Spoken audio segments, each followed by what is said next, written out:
Dneska bude poradňa trošku iná, taká vianočná, taká trošku odľahčená. V ruke držím cedrovú doštičku. Je to odpad z fasády, ktorú sme nedávno montovali. No a chceme ju ďalej využiť. Je to krásne drevo, voňavé.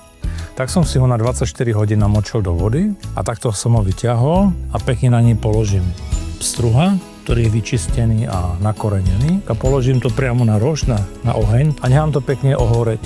A jak ten oheň bude obhárať tú doštičku, tá aróma z toho cédru prejde tou rybou a je potom veľmi vynikajúca tá ryba na chuť. A tento recept som prišiel, keď som bol v Kanade a chodil som po pílach a máme tam jednoho dodávateľa. A on mi rozprával, jak oni chodia do lesa tráviť voľný čas s celou rodinou na celé víkendy a jak jednoducho si pripravujú lososy na ohni. A tak ma to zaujalo, tento starý, on povedal, že indiánsky recept. Robíme to rovnako na cédri, akorát nerobíme lososy, ale chodíme si po čerstvé pstruhy a je to rovnako vynikajúce. A od tejto výbornej ryby vám prajem veselé Vianoce a šťastný nový rok.